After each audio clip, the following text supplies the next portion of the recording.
Bueno, buenas tardes a todos los que están en nuestra audiencia. Hoy estábamos ya coordinados con Hugo Valderrama, que nos va a estar visitando en el día de hoy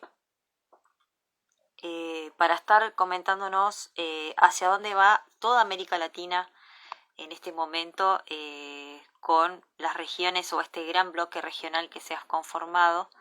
Y también nos va a estar hablando de los narcoestados, que son los narcoestados y nada más y nada menos desde un lugar que estamos, ahí está Hugo, vamos a saludarlo. Hugo, ¿puedes ingresar ya al vivo? Mientras tanto voy presentándote quién es Hugo. Bienvenido, Jorge, como siempre. Recién vi el live que tenemos mañana en nuestra historia, así que lo acabo de compartir porque una semana complicadísima. Voy a comentarles quién es Hugo Valderrama. Es una persona perfecto, trabajando desde su país. Ahí te mandé la invitación, Hugo. Él es profesor de economía, es economista en realidad. Ahí está, Hugo. ¿Me ves bien? ¿Me puedes oír? Sí, te escucho perfecto. Justo estaba haciendo las presentaciones de tu persona. Estaba haciendo algunas apreciaciones para la gente que no te conoce. Yo estoy en Argentina, Hugo está en Bolivia. Y bueno, estuvimos diagramando este conversatorio que más que nada lo que queremos mostrarles es la situación, digamos, que estamos viviendo en toda América Latina con respecto a la conformación ya de un bloque prácticamente geopolítico, ¿no? De lo que sería estos narcoestados que avanzan y avanzan y que se van legitimando a través de las vías democráticas, como bien hoy decíamos, Hugo. Así que bueno, bienvenido es la primera vez que salimos, en realidad juntos es la segunda, ¿no, Hugo? Porque ya estuvimos en otro foro, en el de Cuba Libre. Gracias, María Belén. Un placer saludarte. Bueno, desde Cochabamba, Bolivia. Hoy me acordaba que aquí al lado de mi casa tengo una peña de unos argentinos y que ya van a empezar a tocar folclore argentino, que a mí me gusta mucho. Gracias. ¿Vamos? Sí, claro, yo voy a intentar sumarme lo más que pueda. Te agradezco el espacio. Mira, es la segunda vez que compartimos y bueno, creo que nos une la misma pasión, el hecho de decir la verdad, que es lo que al final creemos en un mundo rodeado de tanta mentira. Penosamente, nuestros países están atrapados por varias redes, unas redes criminales que han copado los espacios de poder y unas redes de mentira que impiden a la gente ver la verdad. Y bueno, creo que nuestro trabajo está en eso, ¿no? Uy, se vuelve a caer. Se me vuelve a caer el celular a cada ratito. Porque encima me entra el mensaje y me olvidé de sacarle el vibrador. Un beso enorme, Eduardo. Y bienvenido también. Bueno, recién estaba comentándole a la audiencia quién sos vos. Comentanos un poquito, vos estás trabajando, digamos, en la formación docente, estás formando profesionales.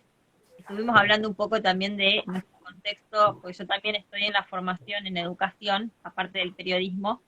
Y bueno, se nos está, digamos, estamos en lugares cruciales donde la batalla cultural la vivimos muy de cerquita. Y bueno, comentanos un poquito cómo lo vivís vos como docente a esto y qué es lo que vos estás haciendo también, para la gente que no te Gracias. conoce. Gracias, María Belén. Yo estudié economía, ya, pero creo que como economista yo he ejercido un mes o nada prácticamente. Yo he hecho la mayor parte de mi carrera profesional o en la docencia, sí enseñando economía, o en el mundo del periodismo ligado especialmente al análisis político. Ya, yo tengo, bueno, 41 años, llevo en este asunto casi 20 años y 16 años exactamente, y de los 16 han sido o en la docencia o en los medios de prensa. Yo he trabajado mucho en televisión, en radio y en prensa escrita, en la última época que los medios tradicionales tenían el monopolio, que fue la década pasada, ¿no? La década del 2000 al 2010, o bueno, digamos la antepasada en este caso.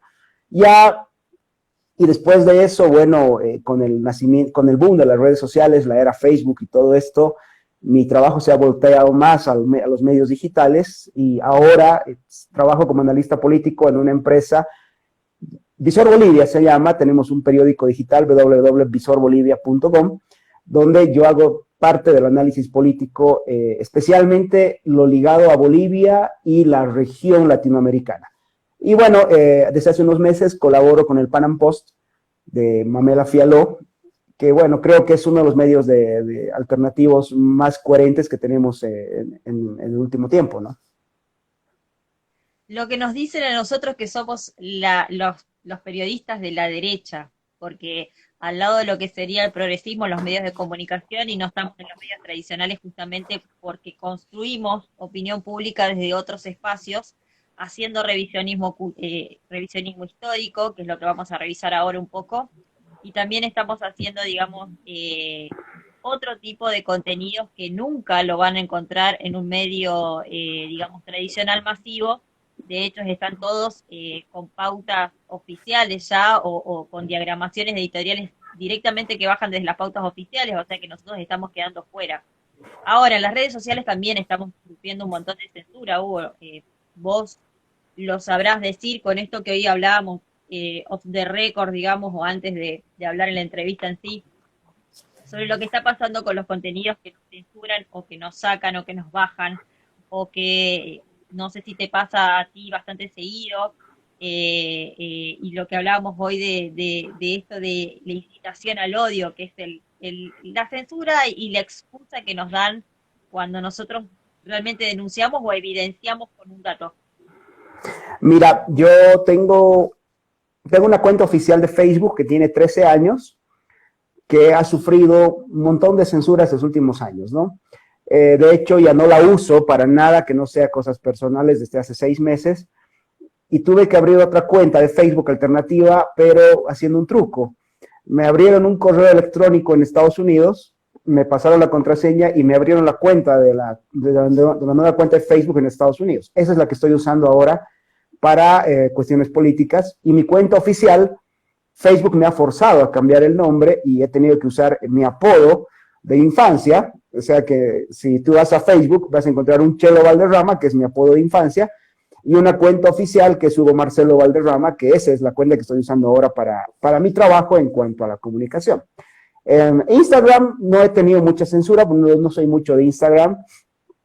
Twitter, bueno, Twitter sí me la han censurado varias veces, pero este año más bien, especialmente por los artículos en el Pan Am Post y en el Visor Bolivia, es que yo he podido verificar mi cuenta, ¿no? en Twitter, lo que por el momento es un freno a que te saquen de golpe, a que te censuren las opiniones, pero es por ahora, o sea, hay que ver hasta cuándo, porque esencialmente nosotros vivimos rodeados de un grupo de gente que son muy valientes en redes sociales, parece que su vida es las redes sociales, y se ofenden de un tweet, ¿no? Entonces, son gente tan débil, tan emocionalmente débil, que un tweet les parece ofensivo, parece que no han vivido la vida real, parece que no conocen lo que es vivir problemas de verdad, y entonces se ofenden por un tweet y se organizan en manadas de cobardes para censurar tweets. Entonces, bueno, esa es la realidad hoy en las redes, pero mientras se pueda hay que seguir. Ahora estoy usando una red alternativa también que es muy ligada a Trump, que es Gather. Es una mezcla entre Facebook y Twitter, que no está todavía muy poblada, pero yo estoy subiendo contenido y hay nomás gente que lo lee y los seguidores, ¿no? Que no hay otra que seguir haciendo esto, ¿no? Nos van a querer borrar de cualquier lado. Fíjate lo que pasó a Agustín Laje, le quitaron el Instagram, se lo devolvieron hoy, ¿no? Le devolvieron hoy el Instagram a Agustín Laje, pero tuvo que recurrir bueno, a temas legales, se tuvo que agarrar un abogado y etcétera. Entonces, está complicado el tema. Sí, pero hoy lo escuché a él, también le habían bajado la cuenta de Facebook, también Agustín. Eh, si quieres empezamos con el tópico que nos convoca. Buenas tardes, Fermi. Saludos. Un beso enorme también para vos, que no nos ve. Estamos tan cerca y no nos podemos ver tampoco por falta de tiempo. El tema que hoy nos convoca es justamente un tópico muy interesante que vos planteaste y que hay que, yo creo que es como demasiado ambicioso, no sé si querés mencionarlo, que tiene que ver con los narcoestados o el socialismo del siglo XXI, es lo que queremos hablar, pero queremos hablar de un protagonista que vos lo tenés muy de cerca y que es un personaje que queremos recordar o hacer un breve refrito de cómo fue introduciéndose en la política, ¿no? Que es el señor Evo Morales. Vos que lo tenés bien de cerca, que venís estudiando, analizando a este personaje que hemos estado también analizando hoy en la tarde, cómo han construido y quiénes lo han construido y para qué. Que es, no sé si es demasiado ambicioso que lleguemos a desmarañar todo esto, pero bueno, la intención es justamente empezar a hablar de que escuchamos mucho por ahora, muchas denuncias de lo que son los narcoestados. Bueno, ¿qué sería un narcoestado hoy? ¿De qué estamos hablando cuando hablamos de esto? Mira, tu pregunta me va a obligar a recurrir un poco a los años 80. Básicamente tú y yo tenemos la misma edad, creo que nos acordamos del auge del narcotráfico en los 80. De hecho, aquí en Bolivia se hablaba de mucha plata en el narcotráfico, etcétera, ¿no?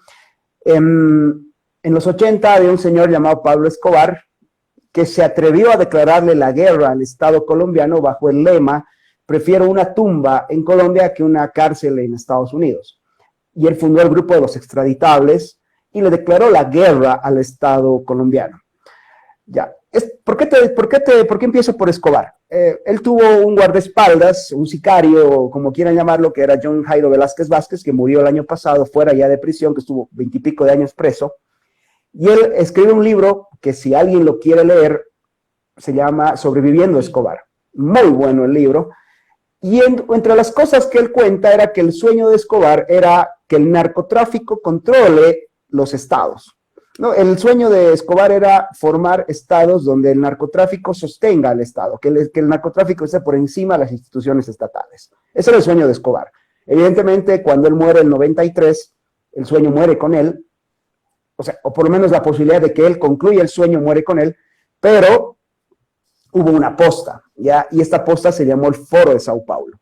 Foro de Sao Paulo, el año 90, que se reúne, apenas cayó la Unión Soviética. Fíjate la ingenuidad, ¿no? Nosotros, por el lado de la derecha, le habíamos creído a Fukuyama que nos dice que la historia se acabó porque los gobiernos se habían vuelto democráticos. Bolivia era un ejemplo de este asunto de las mayorías convergentes, ¿no? Diferentes partidos con mayorías relativas tenían que cogobernar y entonces era una cosa de vamos a ponernos de acuerdo. Pero el Foro de Sao Paulo no había pensado en que la historia murió, sino que estaba pensando cómo crear condiciones para tomar el poder.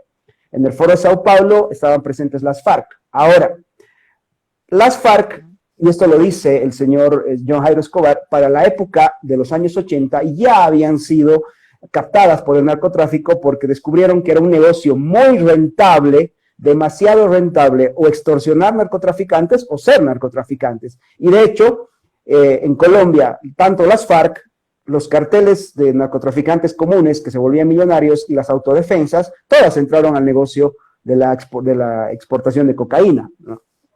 Bueno, resulta de que las FARC ofrecen primero el apoyo logístico y militar a los nuevos revoltosos en el Foro de Sao Paulo, pero además el asunto de, oye, ¿sabes? Aquí hay una fuente infinita de dinero, hay una fuente infinita de dólares, enormes cantidades, y que, bueno, vamos a sostenernos en el poder. Y es así, por ejemplo, que en el caso de Bolivia hay un Evo Morales que es una persona absoluta y totalmente iletrada. Evo Morales, ya yo te apuesto que Evo Morales no debe saber sumar una simple suma de 3 cifras, no la debe saber hacer, ya es evidente que es un iletrado, pero él recibe, por un lado, el apoyo de un argentino llamado Pablo Stefanoni, que tú me contabas que es casualmente muy ligado al régimen de los Fernández hasta ahora.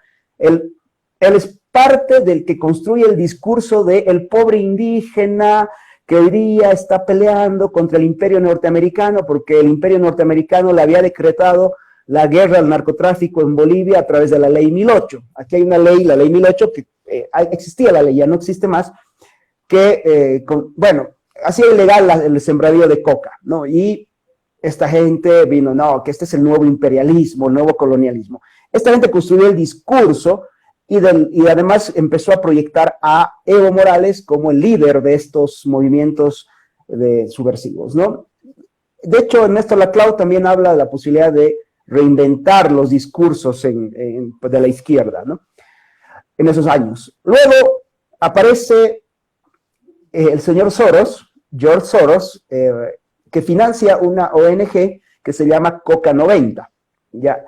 Estamos hablando de principios de los 90. El Foro de Sao Paulo se funda el año 90 y el año 94 esta fundación Coca 90, esta ONG que se llamaba Coca 90, tiene un evento internacional donde invitan antropólogos, sociólogos, periodistas y toda esta cuestión de intelectuales orgánicos que llamaba Gramsci, a hablar sobre la coca milenaria, ¿no? Y por qué la coca era una costumbre milenaria y por qué la coca o por qué los Estados Unidos en su nuevo imperialismo intentaba tumbar la hoja milenaria. De hecho, ahí nació el concepto de la hoja milenaria, y aquí en Bolivia empezó a circular una frase que se llamaba coca no es cocaína.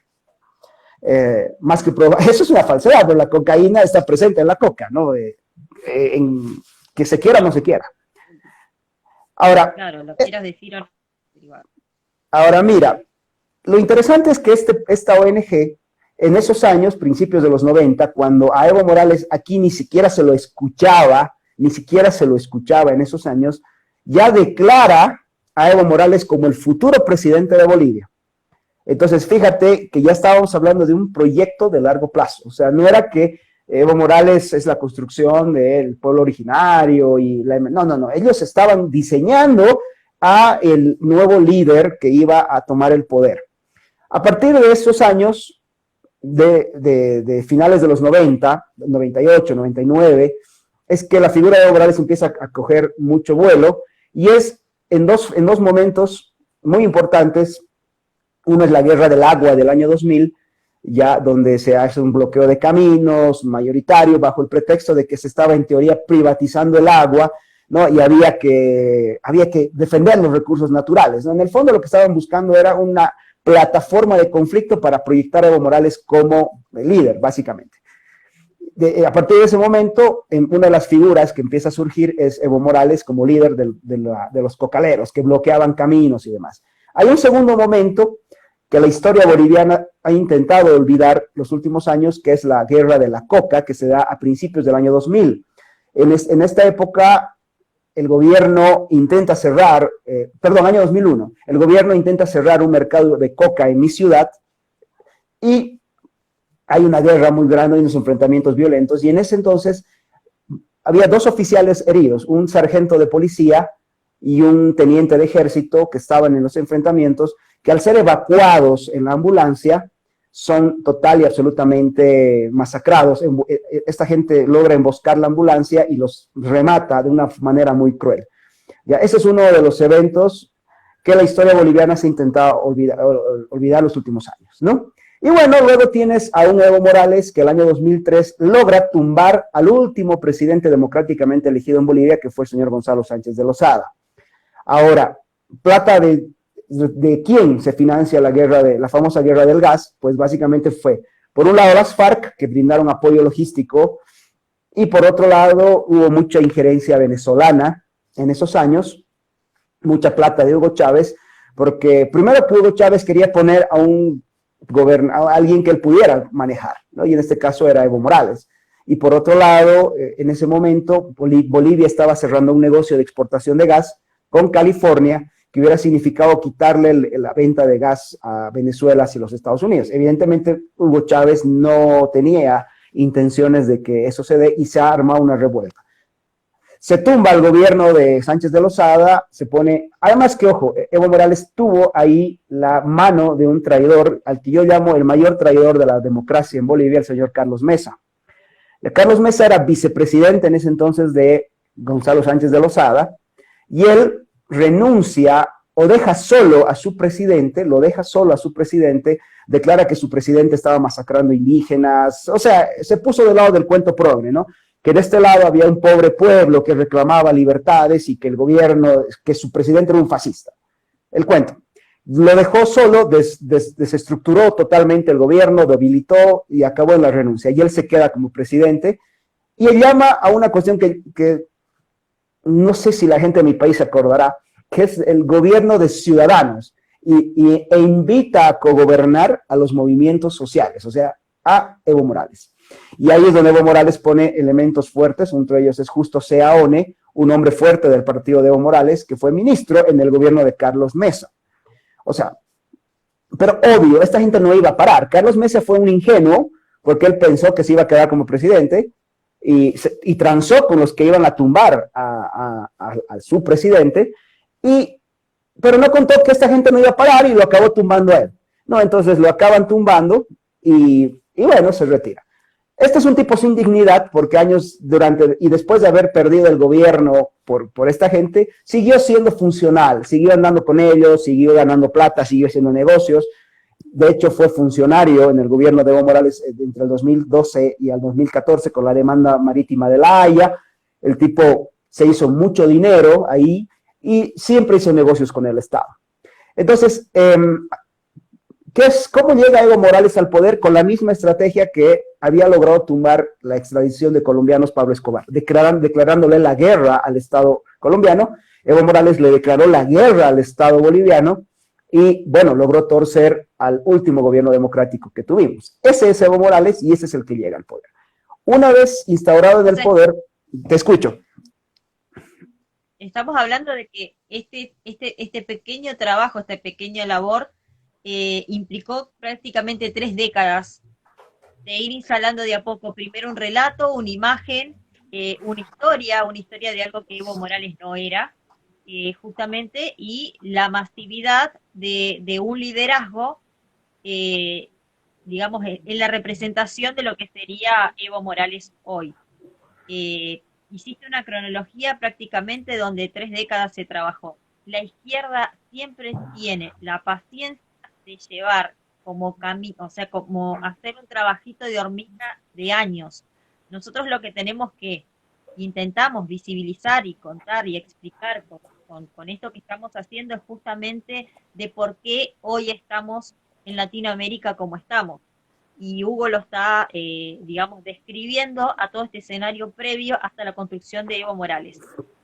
Pablo Stefanoni, como hoy revisábamos quién era y qué es lo que está haciendo en la Argentina, es un asesor, digamos, forma parte del asesoramiento de imagen y está muy ligado, digamos, al gobierno.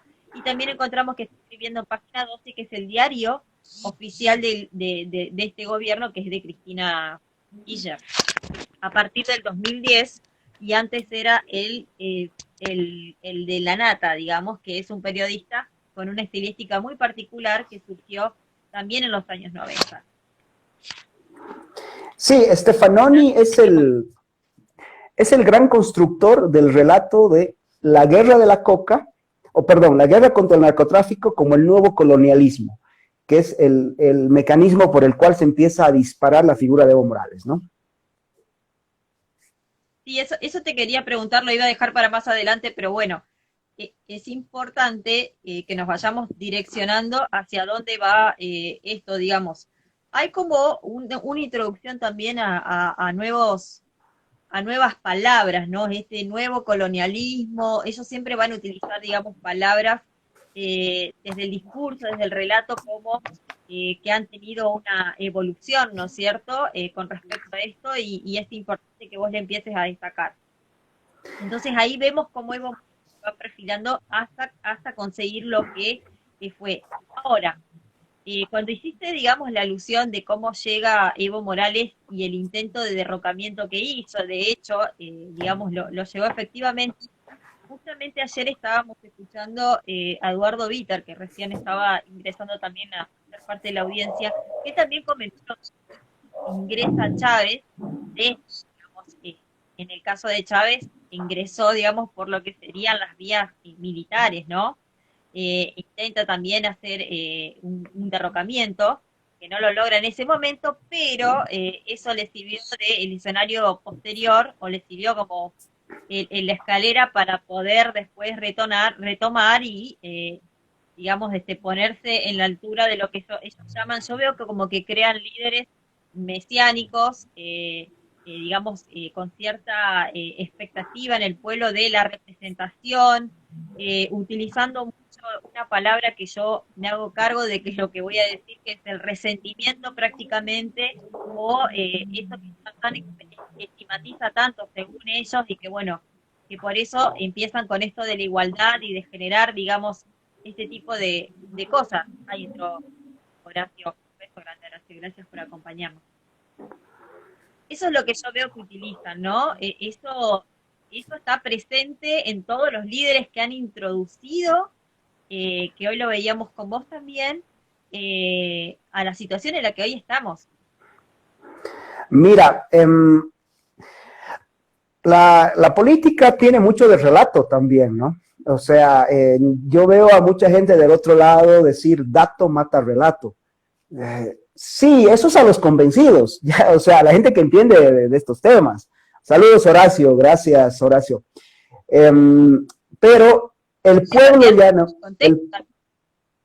el pueblo llano se deja guiar por la pasión. Fíjate lo importante del patos, ¿no? Más que el dato es la pasión. Y esta gente mueve mucho la pasión, el resentimiento o a veces hasta el propio orgullo.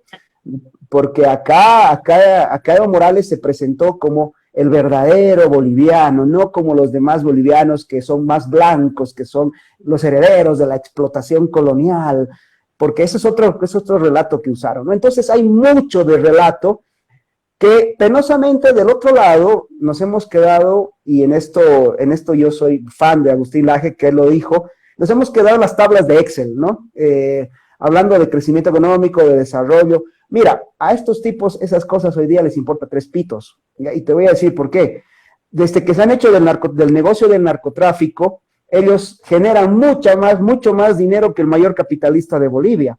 O sea, te lo puedo asegurar, porque los dólares del narcotráfico son prácticamente infinitos. Yo veo los números que se mueven en el narcotráfico y recomiendo mucho este trabajo, si alguien lo puede conseguir.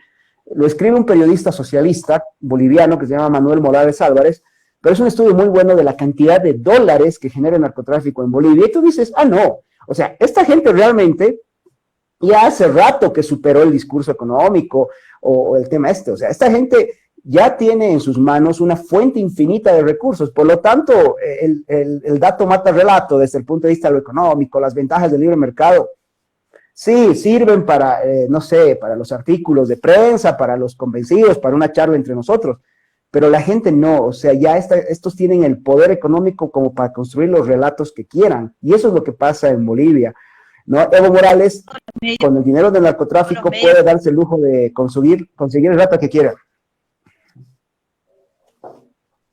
Tienen concentrado el poder de la no prensa, datos, pueden, digamos, controlar también a la disidencia, si se quieren, y se lo proponen, ¿no? En todo momento, que es lo que nosotros más vivimos. Es lo que estamos viviendo actualmente, digamos, con esto de que no tenemos por ahí los espacios. Ahora, ¿cómo llega Evo Morales? Ahí hiciste una breve descripción de lo que sería eso. Ahora, ¿qué pasó con Janine? Mira, ¿qué es lo que pasa? Evo Morales, durante 14 años que estuvo en el poder, se encargó a tal punto de subordinar las instituciones bolivianas a su poder.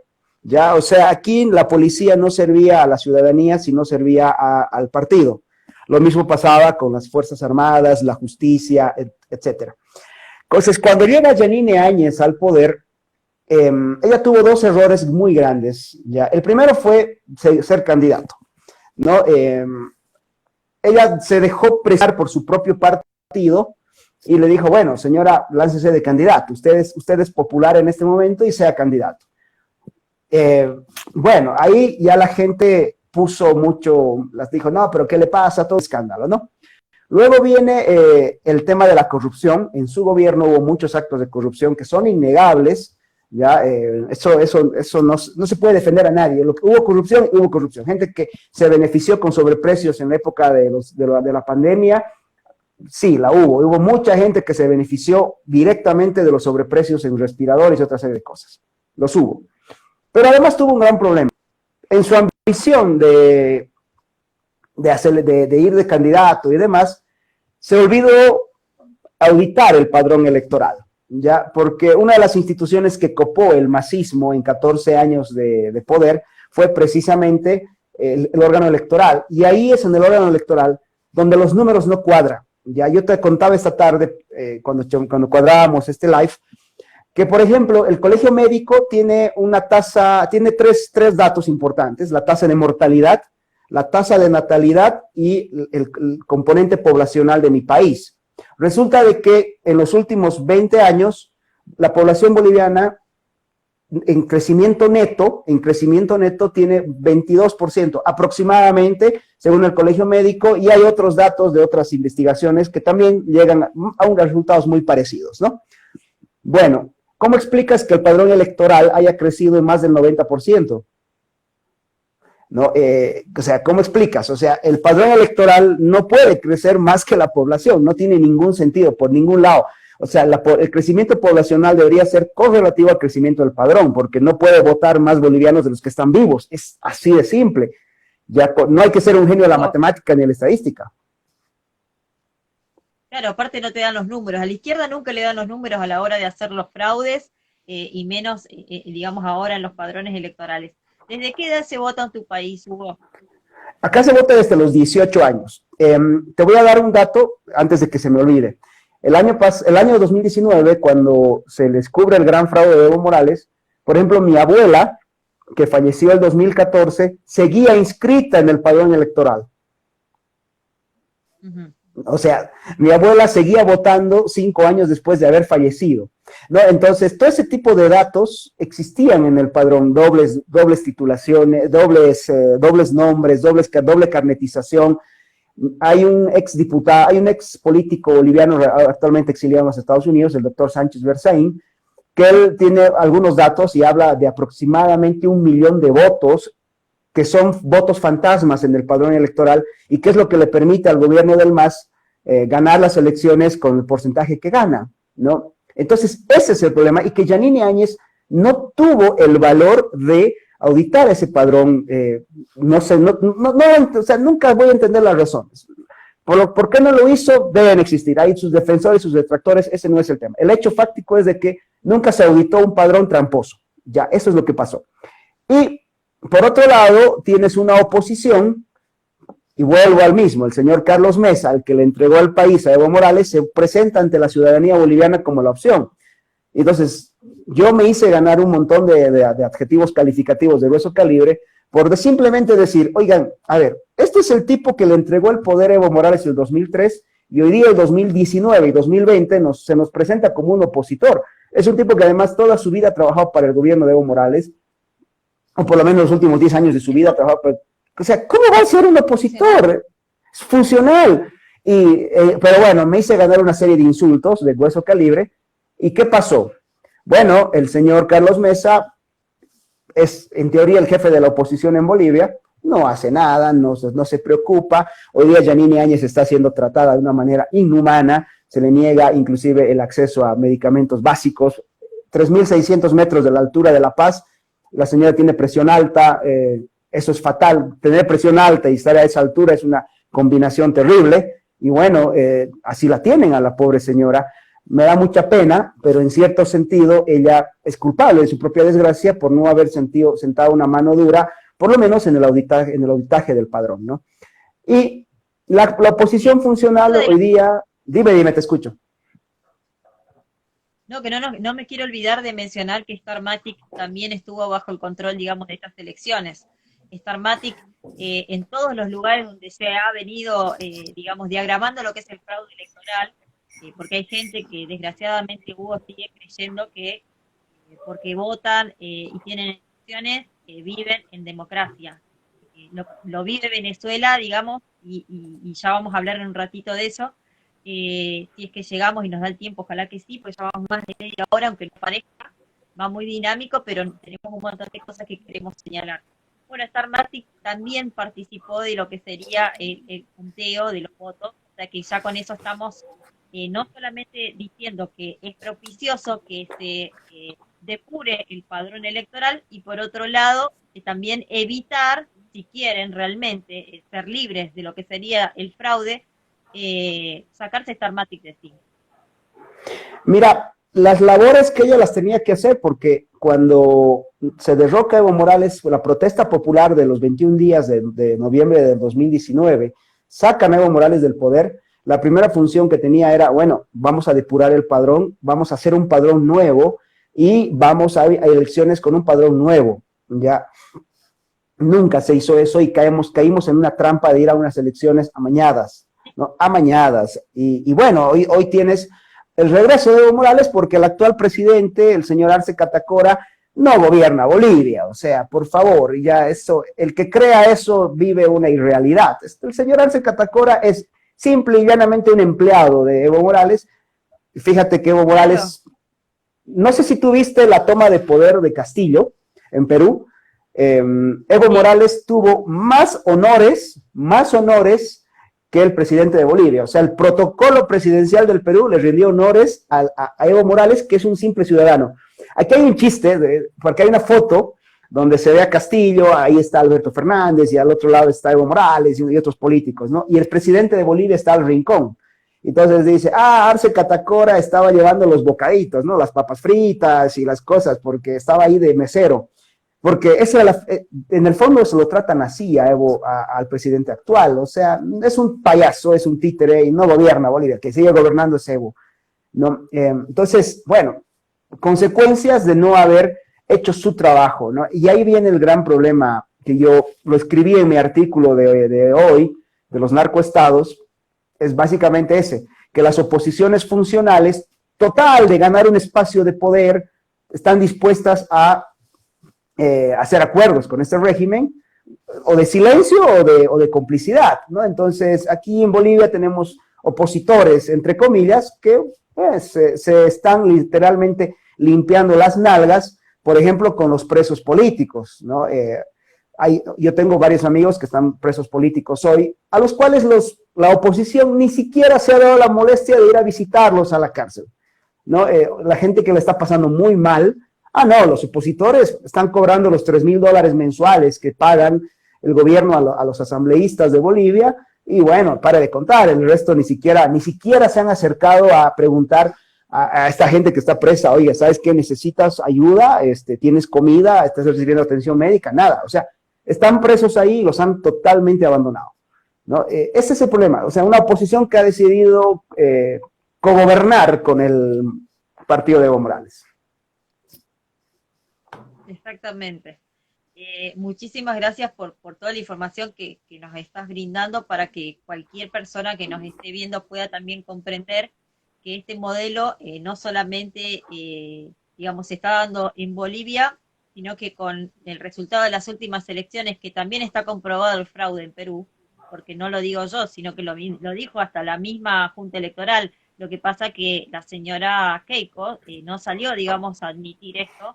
Entonces, basta saber qué negociados hubo detrás con el nuevo poder que iba a asumir, que, digamos, todos quedaron callados y conformes.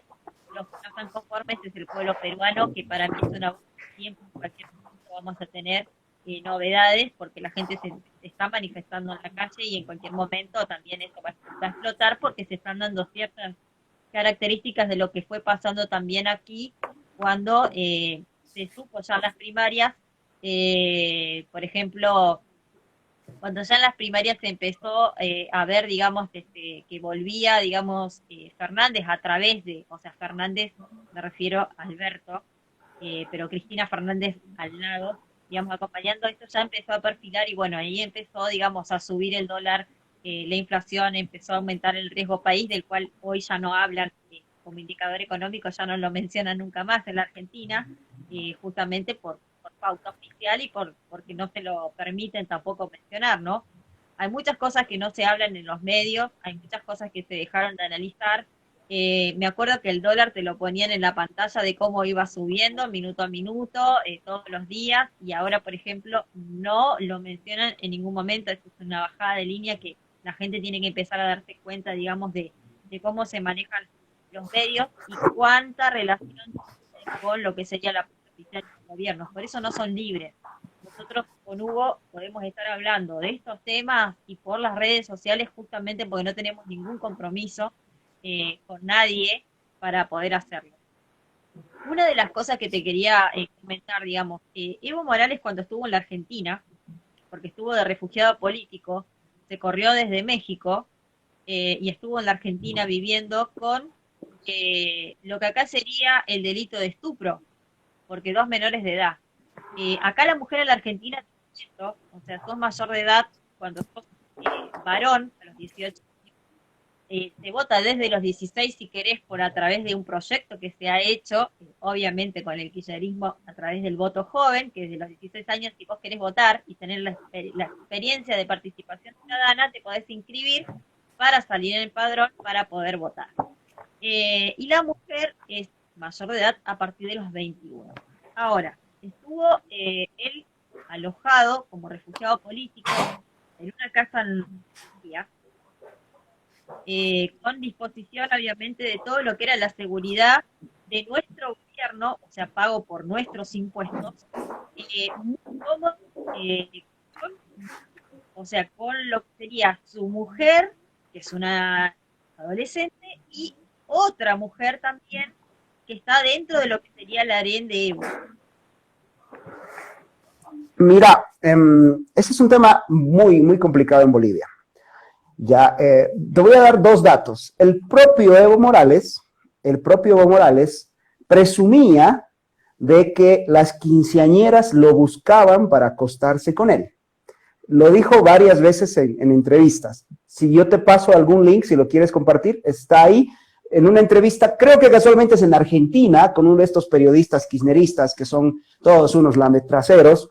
El tipo estaba en sus auges y entonces dice, no, pero es que yo cuando voy a alguna comunidad indígena, se me acercan las quinceañeras y me dicen, Evo, yo quiero tener un hijo con vos. Y yo les digo, ¿pero por qué? Porque eres el mejor presidente de Bolivia y quiero un hijo con vos. Y entonces yo a veces cumplo, ¿no? De hecho, Evo Morales hacía unos chistes que si los digo yo, o los dice Horacio Gusto, o Agustín Laje, o alguien, seguramente somos los más misógenos del universo, pero como Evo Morales, todo el mundo se callaba, ¿no? Entonces él decía que todas las mujeres, él las cumplía, que él era, por ejemplo, él decía mujer valiente, Evo caliente, o sea, chistes de ese tipo. A mí me valen tres pepinos, pero son chistes de mal gusto, simplemente, ¿no? Ahora, él presumía de sus propias, entre comillas, conquistas.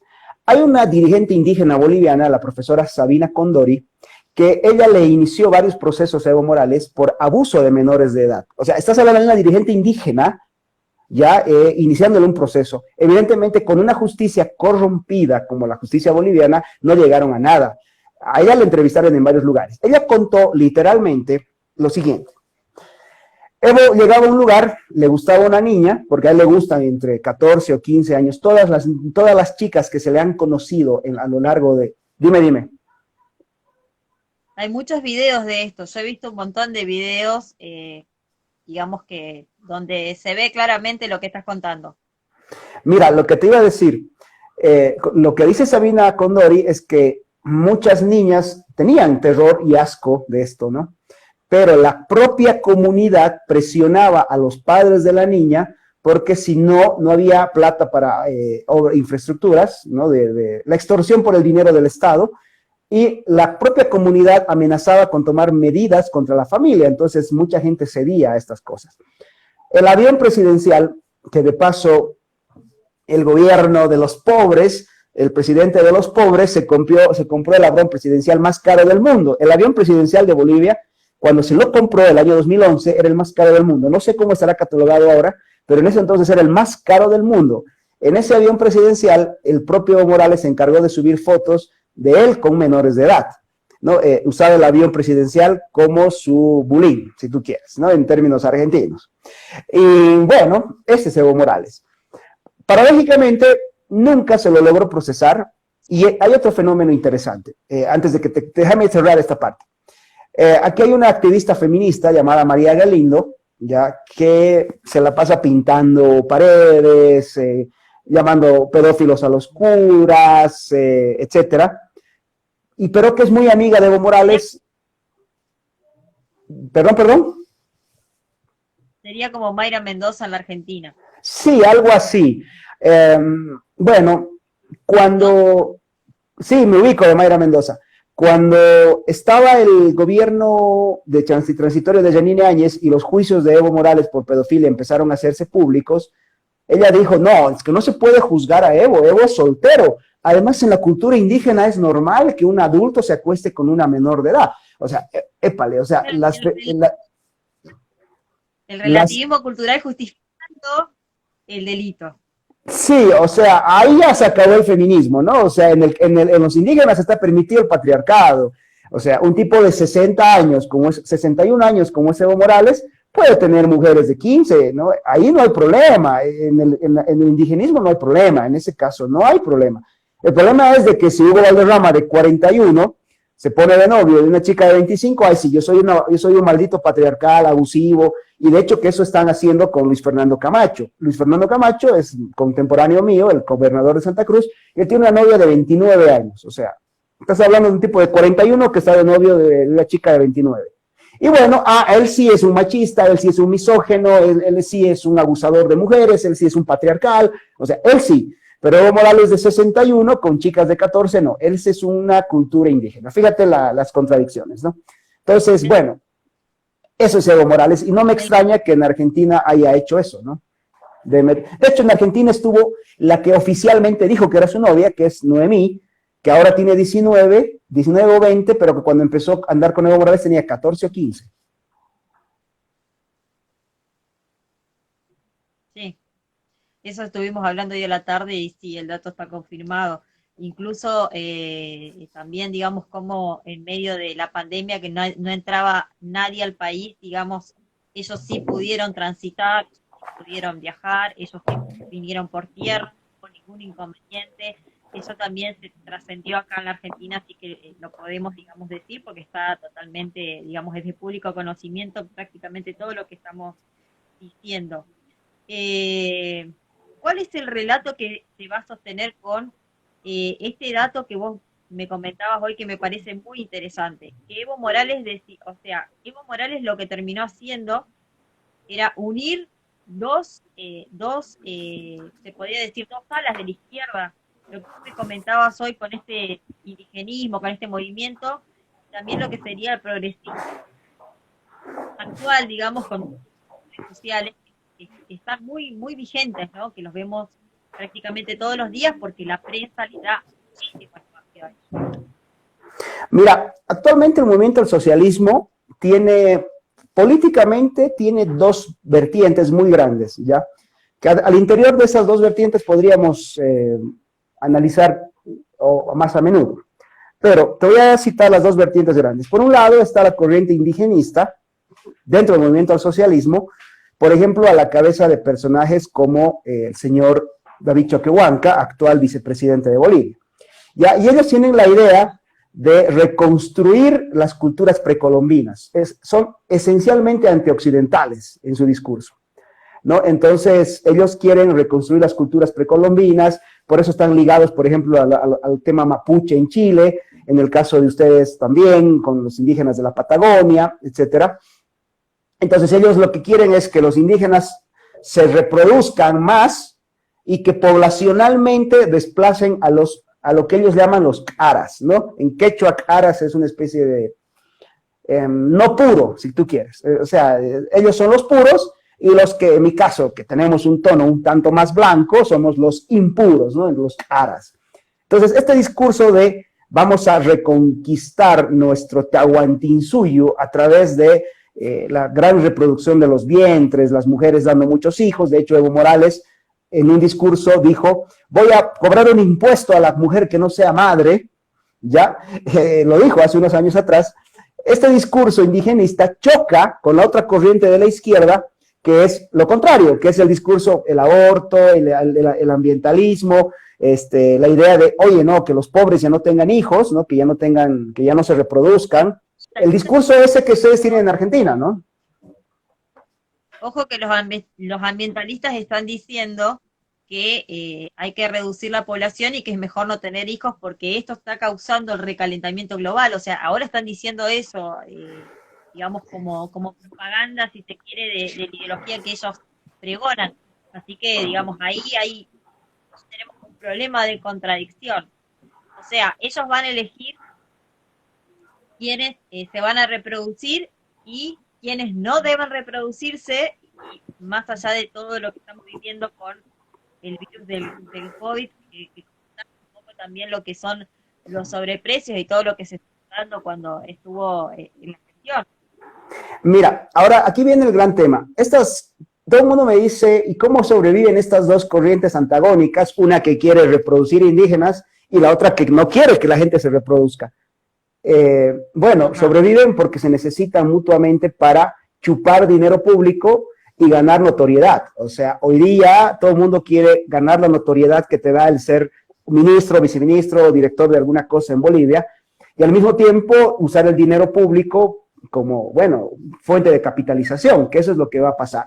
Entonces, yo mantengo esta tesis y no creo estar equivocado, ¿ya? El gobierno de Arce Catacora es un gobierno, el último gobierno donde el MAS va a estar fuerte, pero en este gobierno le están sacando tanta plata al Estado boliviano, ambas corrientes, porque lo que necesitan es un gobierno en 2025 de las dos, o sea, cualquiera de las dos se va a lanzar, ¿no? Eso es lo que va a pasar. Las dos corrientes de izquierda van a buscar proyectarse en 2025, o los progres de clase media, que dudo mucho que en Bolivia funcione su discurso, porque Bolivia esencialmente es un país muy conservador, y está bien que sea así. Bueno, en política no sabemos lo que pueda pasar. Y la otra es la corriente indigenista que habla de, bueno, esta idea racial, de limpieza étnica, si tú quieres, muy similar a lo que planteaban cualquier grupo racista, ¿no? Ahora, hay un tercer elemento, y esta es una cosa que yo te lo comentaba, ¿no? Hay un tercer elemento que es los narcotraficantes. En Bolivia es normal que un narcotraficante se saque fotos con un ministro. Yo te mostraba esta tarde el libro de este escritor. Te voy a para tu público. Este señor de acá, el del traje oscuro, es el exministro de Evo Morales, Carlos Romero, y él es un famoso narcotraficante boliviano que actualmente cumple una condena en Brasil. Él fue padrino de boda de este señor. O sea, los narcovínculos de esta gente llegan a todo lado, ¿no? Entonces, hay este tercer elemento del poder en Bolivia, hace que, por un lado, el MAS sea el tema político y esta gente les da mucho dinero y a esta gente le conviene que el MAS esté en el gobierno porque así esta gente puede operar todo el narcotráfico que quiera. Por eso te hablaba de los narcoestados. Aquí se permite que el narcotráfico funcione de manera ilegal y ha permeado a todas las instituciones. Fíjate, tienes un ministro que es padrino de bodas de un narcotraficante que actualmente está condenado en el Brasil. Y este es el general Sanabria, René Sanabria, este de acá, general de la policía boliviana, que actualmente estuvo un tiempo preso en Panamá y que también le está ligado al narcotráfico y era hombre fuerte del partido. O sea, el narcotráfico ha permeado las instituciones. Esta gente necesita que sea el gobierno del MAS porque el gobierno del MAS les deja operar a sus anchas. ¿A cambio de qué? A cambio del apoyo económico y logístico que significa tener desde el lado de ellos en este momento uno de los negocios más rentables, ¿no? Que el narcotráfico es el negocio más rentable del mundo. Entonces, eso es lo que está pasando. Hay dos corrientes de izquierda, los progres y los indigenistas, y al mismo tiempo sostenidas por un brazo económico y militar que es el narcotráfico. Eso es el MAS en este instante.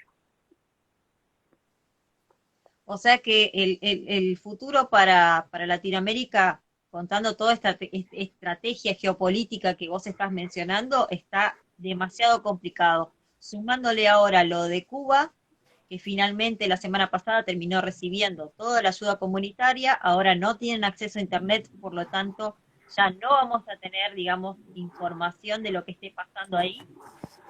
Sabemos que han muerto también un montón de militares que no han reconocido solamente de algunos las causas de las muertes. Gente, digamos, bastante longeva, de 92, 80 y pico, 96 años, que han ido, digamos, apareciendo, reconociendo, mejor dicho, el régimen de Candel, que fueron falleciendo durante esa semana. Lo de Venezuela, hoy hubo, no sé si alcanzaste a leer el documento que me compartió Eduardo Vítar hoy. No, donde la verdad que no me dio tiempo de leer el documento que me mandaste, pero adelante, te escucho. bien, el representante enviado de Guaidó firma documento con el narco régimen chavista desde México, donde dejan de llamarse el gobierno interino para llamarse Plataforma Unitaria de Venezuela y donde reconocen a Maduro como presidente de la República Bolivariana de Venezuela a través de Jorge Rodríguez como representante del chavismo. O sea, vendieron todo el esfuerzo, nunca hubo nada, una oposición de fantasía, parecido a lo que hizo Carlos Mesa acá en Bolivia. No, que él, No era oposición. no, acá, mira, al 5% del conteo, y ya estaba ganando Arce Catacora, sale en teoría el opositor a decir, bueno, nos ganaron la elección, los reconocemos como presidente, gracias. O sea, así. No esperó ni siquiera que llegues al 20, al 30%. Al 5% del conteo ya dio por ganador a su rival de elecciones. Por favor, eso no es una oposición. O sea, no hay que ser un genio de la política para darse cuenta que eso era una pantomima, que eso era una payasada, y punto. Mira, te iba a dar un dato que está en mi libro, en mi artículo de hoy. Hay un periodista que se llama Leonardo Cutiño, ¿ya? Y él tiene un dato, tiene un libro que se llama, espera, Hugo Chávez o Espectro, es un libro sobre Venezuela, y él pone datos. Fíjate, la Fuerza Aérea Boliviana aterriza con aviones cargados de cocaína directamente en el aeropuerto privado de la casa presidencial de Nicolás Maduro, ¿ya? Ahora, esa es una de las fuentes. ¿Por qué Venezuela? Porque la cocaína boliviana no va a Estados Unidos.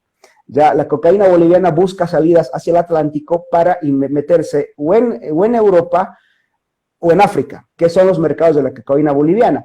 Tú me contabas de Aníbal Fernández esta tarde, que dijo algo similar, ¿no? Que Argentina era un lugar de tránsito de la cocaína boliviana hacia el Atlántico. Bueno, tan mal no estaba, ¿no? Gran parte de la cocaína boliviana se va hacia los lugares que tengan salida al Atlántico para ir a Europa y hacia África, que es el mercado final, ¿no? Bueno, de una gran parte de la cocaína, porque hay otro gran consumidor de la cocaína boliviana que es Brasil. Brasil se consume más o menos el 70% de la cocaína boliviana, en ese sentido. Hugo, aunque no parezca, ya hemos estado hablando aproximadamente una hora, seguramente en el vivo se nos va a cortar y no quiero que eso pase porque lo quiero guardar. Quería agradecerte, digamos, el tiempo, que tengas la oportunidad de visibilizar esto por un medio como es nuestro canal de Instagram, donde siempre estamos teniendo conversatorios, entrevistas con gente que nos viene a hablar y nos viene a contar de otros países. Si querés compartir tus redes, donde pueden buscar tus artículos, si te quieren escribir para que les pueda recomendar la literatura, para que puedas publicar, digamos, y publicitar tus espacios.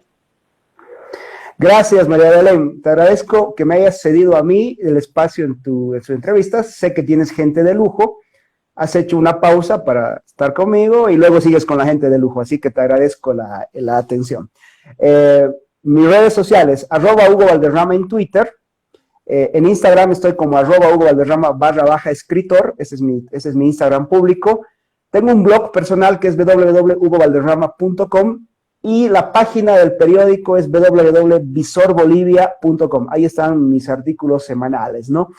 Los que me quieran escribir, pues bueno, al Instagram, con todo gusto. Mi correo también es igual, hugovalderrama@gmail.com. Me mandan los mensajes que quieran, siempre trato de responder. Entonces, te agradezco nuevamente, María Belén, un placer haber estado contigo, ¿no? Y gracias por permitirnos mostrar este espacio. No, nos quedó pendiente marcar más o ir ampliando paralelismos, nos quedó pendiente ir comparando también la instalación del narcosocialismo en Venezuela, que es un modelo que entendemos que lo quieren replicar. Estaría bueno profundizar también con el tema de Perú, así que seguramente te vamos a volver a convocar, Hugo, para poder terminar, por lo menos porque pudimos desarrollar uno de los 3 tópicos, por eso ya había dicho, es muy ambicioso, pero bueno, muy interesante también el desafío de ir recopilando la información e ir introduciendo en estos temas. así que no son fáciles de comentar, no son fáciles de hablar, pero bueno, está visibilizando un poco lo que está pasando en el escenario de Venezuela, podemos entender hoy lo que le va a suceder a Perú, hacia dónde nos quieren llevar, digamos, y bueno, vos sos una persona que está muy metida en este tema como para poder evidenciarlo y también estás organizando la información como estamos tratando de hacer todos nosotros los que estamos tratando de comprender la realidad. Agradecerte el tiempo. Vamos a seguir tus redes, vamos a revisar también tu blog y bueno, los que quieran dejarnos, sean consultas o temas o tópicos para volver a trabajar juntos, que bueno, que nos consulten, que nos escriban. Bueno, nos quedamos en contacto, ¿te parece? Yo quedo a tus órdenes, si quieres repetimos la segunda parte, sería muy interesante hablar del narcosocialismo del siglo XXI y por qué no va a salir vía elecciones, eso es una utopía, y mientras nos los vendan vamos a estar presos. Yo quedo a tus órdenes, María Belén, de verdad, le he pasado muy bien en esta entrevista, Gracias. tenemos creo que mucho feeling, como decimos acá, en cuanto a las preguntas y las respuestas. Mil gracias a ti. Bueno, muchísimas gracias Hugo por estar y bueno, te volvemos a invitar seguramente. Ya vamos a ver qué nos propone la gente para que nosotros hablemos. Y bueno, agradecerte el tiempo y bueno, un gusto haber estado compartiendo este tiempo con vos. Un abrazo grande Saludos de la hasta Santa Argentina. Fe, hasta Santa Fe. Un abrazo grande. Yo estoy en Entre Ríos, no me va a llegar, ¿eh? Es casi al Ay, lado. perdón, discúlpame, error. No sé por qué tengo Santa Fe ahí en la cabeza. Perdón, hasta Entre Ríos.